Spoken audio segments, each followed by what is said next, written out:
Court Lahore में, मगर chief justice of Pakistan ने फिलफोर एक्शन लेते हुए इलेक्शन शेड्यूल का ऐलान कर दिया। तो मैं उम्मीद रखता हूं कि सुप्रीम कोर्ट ऑफ पाकिस्तान ने जो डायरेक्शन दी है इलेक्शन कमीशन ऑफ पाकिस्तान को कि आइंदा इलेक्शन के मुतालिक तमाम मामलात को इलेक्शन कमीशन अपने तौर पर क्विकली हल करता रहेगा ताकि लोग अदालतों में ना आए, क्योंकि बाज़ औक़ात यही होता है कि जब इलेक्शन कमीशन कहीं ना कहीं अपने काम में स्लो हो जाती है या पीछे हट जाती है तो लोग दरख्वास्तें लेके अदालत तक पहुंच जाते हैं। तो हमें उम्मीद है कि इलेक्शन कमीशन आज के बाद जब कल फॉर्म वसूल किए जाएंगे और इलेक्शन पोलिंग डे तक अपना आईनी कानूनी जो साफ और शफाफ इलेक्शन के लिए है उस पे पूरा उतरेगी और कौम को मायूस नहीं करेगी। आपने देखा कि पीपुल्स पार्टी ही पाकिस्तान की वो वाहिद पार्टी थी और चेयरमैन बिलावल भुट्टो जरदारी साहब ही वो पाकिस्तान के लीडर थे हैं जिन्होंने बार बार इलेक्शन मांगी, जिन्होंने बार बार इलेक्शन शेड्यूल मांगा और बिलाखिर हम स्टार्ट कर चुके इलेक्शन प्रोसेस को। तो दूसरी जानिब इस मुल्क में यकीनन एक दहशतगर्दी की लहर भी है जिसमें हमारे सिक्योरिटी फोर्सेस के वो जवान जो हमारी हिफाजत पर मामूर हैं उनकी शहादतें भी हो रही हैं। हम इस दहशतगर्दी की लहर की पुरजोर मजम्मत करते हैं और पाकिस्तान पीपुल्स पार्टी का हर कारकुन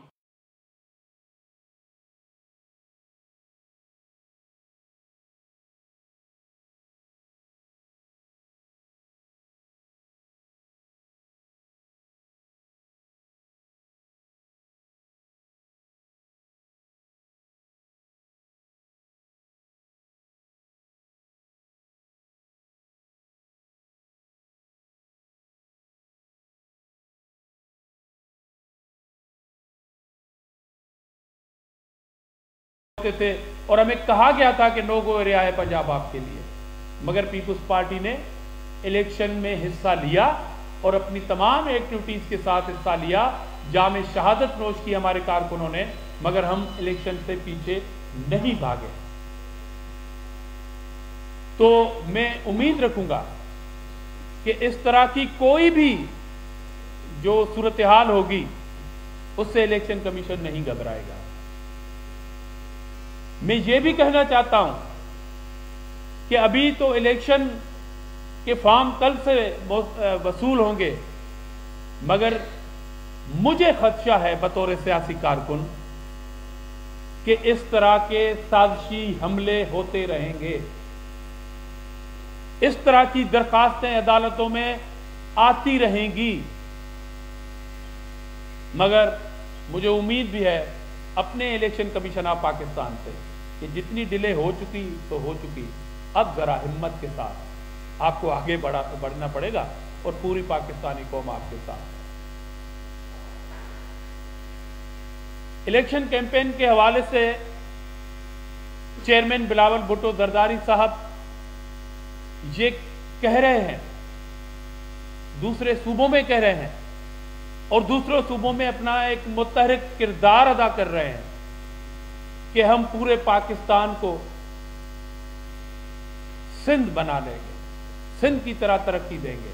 तो इस पे एक अजीब हमारे ऊपर तनकीद हो रही है, मगर तनकीद करने वाले ये नहीं बता रहे कि जब एनएफसी के पैसे उनके सूबों में आते हैं और उनकी पार्टियां वहां पर सूबाई हुकूमतों में रही हैं तो आप हमारा मुकाबला नहीं कर सकते। मैंने पहले भी कहा था, मैं आज भी कह रहा हूं कि पीपुल्स पार्टी से अगर आपको डेवलपमेंट साइड में मुकाबला करना है तो हम सिर्फ इस प्रेस कॉन्फ्रेंस में नहीं, हम आपको मुनाजरे का चैलेंज देते हैं और पाकिस्तानी कौम को दिखाना चाहते हैं। और मैं तमाम मीडिया चैनल से अपील करना चाहता हूं कि हमें वो मौका फराहम करें ताकि पीपुल्स पार्टी ये साबित करे दूसरे सूबों के अवाम के सामने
इससे अगर 30% भी बजट अगर किसी सूबे ने हेल्थ पे खर्च की गई है तो उसको मैं मुनाजरा देने के लिए तैयार हूं। एजुकेशन सेक्टर में हम मुनाजरा करने के लिए तैयार हैं कि यही सूबा सिंध है, इसी एनएफसी के पैसों से 7 कैडेट कॉलेज हमने बना के रन कर दिए हैं, जिसमें से 2 फीमेल कैडेट कॉलेज हैं, जिसमें एडमिशन जब कोई बच्ची लेती है तो वो शुरू में फीस उसके पेरेंट्स भरते हैं, बाकी गवर्नमेंट पेड करती है। मुझे बताया जाए कि दरिया के ऊपर जो ब्रिज बनते हैं उसमें वफाक 50% पार्टनर होता है। सूबा सिंध ने अपनी बजट सूबाई बजट से 7 पुलें बनाई हैं। मुझे बताया जाए कि मुलाकातिया और झिल्क की जो ब्रिज है दरिया सिंध के ऊपर, ऐसी ब्रिज पूरे पाकिस्तान में 47 से लेके अगर किसी ने बनाई हो तो उससे मुकाबला है। मुझे बताया जाए कि एयरपोर्ट जो 50% पे सिविल एविएशन बनाती है, पार्टनर होती है, इस्लाम कोर्ट का एयरपोर्ट सूबा सिंध ने अपने अखराजात से बनाया है। मुझे बताया जाए कि पाकिस्तान के कौन से सूबे के कौन से इलाके में बिजली डोमेस्टिक कस्टमर को फ्री दी जाती है, इस्लाम कोर्ट में फ्री दी जा रही है। मुझे बताया जाए कि कौन सा सूबा नेशनल ग्रिड में बिजली पैदा करके भेज रहा है, हम फैसलाबाद में घर की बिजली भेज रहे हैं। हम झंपी के 100 मेगावाट बिजली जो है वो प्राइवेट कंपनी बना के सेंट्रल गवर्नमेंट ने कराची को मुहैया की जाती है, जिस पर रेफरेंसेस बने हुए हैं हमारे चीफ मिनिस्टर साहब के ऊपर। तो मैं कौन सा सेक्टर बताऊं जिसमें सूबा सिंध लीड नहीं कर रहा होता। और अगेन मैं कह रहा हूं आपको कि हम चाहो तो सामने आए, मगर आजकल की लीडरशिप तो हमारे थर के कोने में कब्जा करने की कोशिश कर रही है। तो पाकिस्तान के अवाम को आप इस तरह बेवकूफ तो नहीं बना सकते ना। कब्जा ग्रुप, आजकल कब्जा ग्रुप गए, वो मादी की कहानी थी।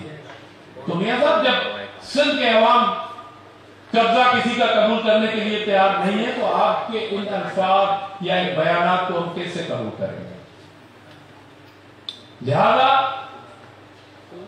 पीपुल्स पार्टी अवाम के इज्तिमाई मुफादात की अमीन और जामिन है।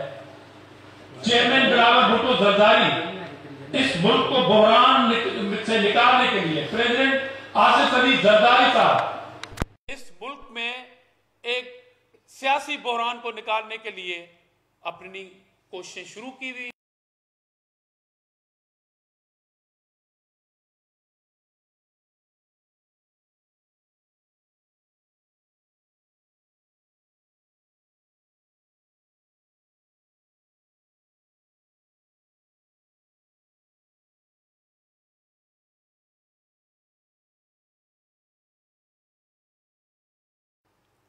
खाद की शॉर्टेज, सूबा सिंध 75% टैक्स देने वाला सूबा है और उसमें एग्रीकल्चर सूबा है, ज़रई सूबा है सिंध, उसकी मईशत को तबाह करने की साजिश हो रही है। कौन नोटिस लेगा इस बात का? कहां जाएंगे सिंध के अवाम? मैं पूरे मुल्क के अवाम की बात करना चाह रहा हूं, मगर आज काश्तकारों को, आज किसानों को खाद नहीं मिल रही। अगर मिल रही है तो ब्लैक पे मिल रही है। अगर इस तरह की सूरत हाल रही और गंदम का जो हमारा फसल है वो अगर उस क्वांटिटी में नहीं हो सका तो फूड सिक्योरिटी का इश्यू होगा। आने वाले साल के अंदर लोग खाने के लिए तरस जाएंगे, आटे की शदीद किल्लत पैदा हो जाएगी इस सूबे में। इसलिए मैं निगरान हुक्मरानों को यह कहना चाह रहा हूं कि आपको जरा ट्रांसफर और पोस्टिंग से फुर्सत मिल जाए, आपको किसी पार्टी की फरमाइशी ट्रांसफर पोस्टिंग से फुर्सत मिल जाए तो जरा इस मामले का भी फौरी तौर पर नोटिस लेना चाहिए। और सिंध में खाद की कमी निगरान हुकूमत में हो रही है और हमारे कुछ दोस्त जो अपने आप को कॉम्प्रस कहलाते हैं, कलीजो साहब का मैं नाम लेना चाहता हूं, वो तनकीद कर रहे हैं पीपल्स पार्टी के ऊपर। भाई फरमाइशी प्रोग्राम तो आपके पूरे हो रहे हैं, तनकीद तो होनी चाहिए निगरान हुकूमत पे जो सोई हुई है। और सिंध के इस मुआशी कत्ल पर कोई नोटिस नहीं लेना चाहता, आप हमारे ऊपर तनकीद कर रहे हैं। आपको मालूम नहीं कि आप जिसके इत्तेहादी बनने जा रहे हैं वो सोए हुए हैं सिंध के इन तमाम मामलात पे।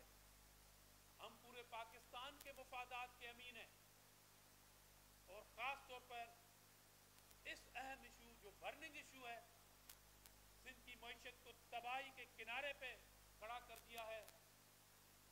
मगर जो निगरान वुज़रा है वो सोए हुए हैं। निगरान हुकूमत इस बारे में कोई काम नहीं कर रही है और पीपल्स पार्टी ने अवाम के इस मुतालबे पे 2 दिन कबल पूरे सिंध भर में एहतजाज किया और हम ये इंतबाह करना चाहते हैं कि अगर हमारे इस पुरअमन एहतजाज का नोटिस नहीं लिया गया, अगर खाद की शॉर्टेज को, यूरिया की शॉर्टेज को, ब्लैक मार्केटिंग को खत्म नहीं किया गया तो पीपल्स पार्टी काश्तकारों से मिलके, किसानों से मिलके एक बार फिर धरने देने जा रही है और इंशाल्लाह हम देंगे। हम खामोश नहीं रहेंगे। हम अपने वोट के तकद्दुस का भी तहफ़्फ़ुज़ करेंगे, हम अवाम के मुफाद का भी तहफ़्फ़ुज़ करेंगे और ये पीपल्स पार्टी कर सकती है। और लोग पीपल्स पार्टी को अपनी नुमाइंदा जमात तस्वर करते हैं और आप देख रहे हैं कि किस तरह शमूलियतें हो रही हैं पाकिस्तान पीपल्स पार्टी में। दूसरे सूबे के अवाम की जानिब मेरा इशारा है। तो जरा उन सियासी पार्टियां जिन्होंने कोई अपनी ड्राइविंग सीट पे कोई अनाड़ी ड्राइवर भी बिठाया हुआ है, तो मैं उन्हें कहना चाहता हूं कि अपनी खैर मनाएं। कहीं हमारे खिलाफ नाकाम हमले करते करते अपनी तेजी से विकेटें गिराते जा रहे हैं और लोग आपसे नाला हैं। इंशाल्लाह पाकिस्तान पीपल्स पार्टी 2024 की इलेक्शन में, जो हमें उम्मीद है इलेक्शन कमीशन ऑफ पाकिस्तान से, कि पुरअमन भी होंगी, साफ शफाफ भी होंगी और उसमें पाकिस्तान की तरक्की की जामिन पाकिस्तान पीपल्स पार्टी अक्सरियत के साथ इंशाल्लाह इस मुल्क की खिदमत करेगी। चेयरमैन बिलावल भुट्टो जरदारी साहब की क़यादत में। पार्टी के सरबराह जरदारी साहब कल गवर्नर ऑफ खैबर पख्तूनख्वा में सियासी सरगर्मियां कर रहे थे। क्या किसी सियासी जमात को गवर्नर हाउस में सियासी सरगर्मियों की इजाजत होनी चाहिए? दूसरा ये कि पीपल्स पार्टी के रहनुमा पीर मजहर, जिन्होंने ये कहा था कि हैदराबाद में यूनिवर्सिटी मेरी लाश पर बन सकती है, तो क्या पीपल्स पार्टी का वो हिस्सा है? देखिए, पहली बात तो उन्होंने बिजनेस कम्युनिटी से मुलाकातें की हैं प्रेसिडेंट जरदारी साहब ने गवर्नर हाउस में। वो इस मुल्क के साबिक प्रेसिडेंट ऑफ पाकिस्तान है और ये आईनी रिक्वायरमेंट है कि president of Pakistan governor house में जा सकते हैं। गवर्नर सूबे का कम से कम पीपल्स पार्टी का नहीं है। मैं एक बात वादे करना चाहूँ कि जिस गवर्नर का जिस पार्टी से ताल्लुक है वो आजकल पीपल्स पार्टी से बड़ी नाला हैं, खफा हैं, और कभी कभी वो कहते हैं कि जी मौसम ठीक नहीं है, कभी कभी कहते हैं कि हालात ठीक नहीं है। मगर प्रेसिडेंट जरदारी साहब जो मुफाहमत के सियासत के एक मंजे हुए सियासतदान हैं, शायद वो मशवरा देने गए हों कि भाई आप अपनी लीडरशिप से बात करें और इलेक्शन का हिस्सा बने। उन्होंने मुलाकातें हमारे पार्टी के वहाँ के साबिक KPK के सूबाई सदर के घर पे मुलाकातें की हैं और वहाँ पर शमूलियत हो रही है। जहाँ तक आपने पीर बुज़ुर्ग साहब का के बयान का हवाला दिया, तो देखें अमली तौर पर पाकिस्तान पीपल्स पार्टी ने हैदराबाद में यूनिवर्सिटी कायम कर दी है। जो इल्ज़ाम था हमारे ऊपर कि पीपल्स पार्टी लिसानी सियासत करती है, और मैं तो अच्छा हुआ कि आपने ये सवाल किया। मैं तो उन लोगों से पूछना चाहता हूं जिन्होंने शहरी लोगों को बेवकूफ बनाया हुआ था, खासतौर पर हैदराबाद में लिसानी सियासत की बुनियाद पर कि जी यूनिवर्सिटी जो है वो हमारा नस्बुल ऐन है। आपने देखा कि 12 साल गवर्नर उस पार्टी के रहे, वो हमसे नाराज होते थे अच्छी अच्छी वजारतों के चक्रों में, यूनिवर्सिटी के चक्रों में कभी भी उन्होंने हुकूमत से बाहर नहीं आए। काली मोरी कॉलेज को कन्वर्ट कर दिया है हमने यूनिवर्सिटी में। 4 डिपार्टमेंट्स अभी भी यूनिवर्सिटी की हैं। हमने 200 एकड़ जमीन ले ली है सूबाई हुकूमत ने, लास्ट जब हमारी हुकूमत थी, और उस पर इंशाल्लाह नई बिल्डिंग बनेगी। और ये यूनिवर्सिटी का मुतालबा हैदराबाद का पीपल्स पार्टी ने पूरा किया है।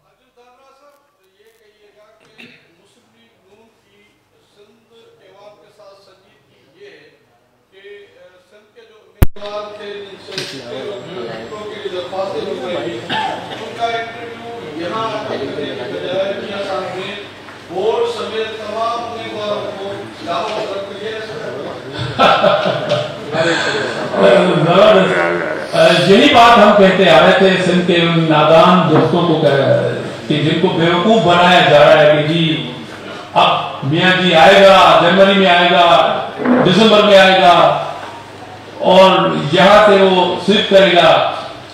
कभी सुन रहे कि हैदराबाद में आएगा। तो मैं उन दोस्तों को कहना चाहता हूं जो बड़े शौक रखते हैं मुस्लिम लीग नवाज से इत्तेहाद करने का, तो उनको कहना आप सियासी कारकुन बने, चपरासी ना बने। और मुस्लिम लीग नून की सिंध प्रायोरिटी पे कभी रही नहीं, सिंध के प्रोजेक्ट कभी भी प्रायोरिटी पे नहीं गए, ना सिंध की सियासत प्रायोरिटी पे रही। अब उनकी सियासत का आलम यह है कि उन्होंने अपनी सारी सीनियर क़यादत को छोड़ के एक ऐसे शख्स को रखा जो कह रहा है कि मुझे आप कोई जिम्मेदारी देंगे तो मैं पीपल्स पार्टी के खिलाफ मजीद इंतकामी कार्रवाई करूंगा, जो उन्होंने अपनी पोजीशन के होते हुए झूठे मुकदमा बनाए थे। तो मैं तो उनको कहना चाह रहा हूं जो उतावले हो रहे हैं, हमारे कॉम्पर्स दोस्त जो उतावले हो रहे हैं, जो इंतजार में है, जो मुंतजर में है कि पीपल्स पार्टी का मुकाबला करेंगे तो नवाज शरीफ साहब के साथ करेंगे। अरे बाबा अपना टाइम जाया ना करें। आपको पीपल्स पार्टी का मुकाबला करना है, अगर सिंध में करना है तो बनाए क्या सिंध लेवल तक करे मुकाबला, बिस्मिल्लाह। और जो पार्टी अपने उम्मीदवारों पे इंटरव्यू सूबे में नहीं कर सकती, जिसका नाम सूबा सिंध है, तो यही तो हम कह रहे हैं। मगर हमारी बात में नाराज हो जाते हैं। अच्छा आपने यह सवाल कर दिया, तो अगर कोई चपरासी बनना चाहता है मुस्लिम लीग नून का, अपना शौक पूरा कर ले।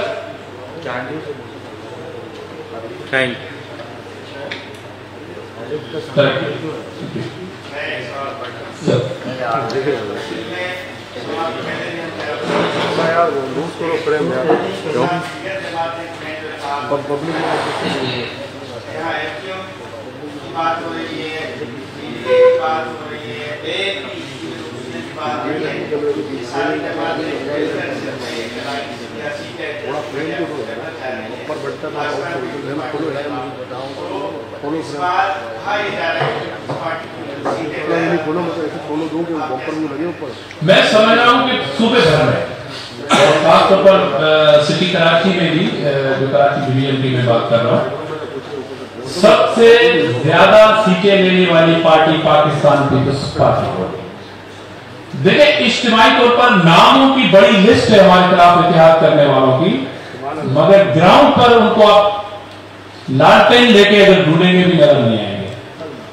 मैं वसूख के साथ कह सकता हूं कि इन तमाम पार्टियों के पास एक दूसरे से इतिहाद करने के बावजूद पोलिंग एजेंट भी नहीं लगेंगे, और ये इतिहाद हमारे खिलाफ होते रहे हैं, मादी का हिस्सा है।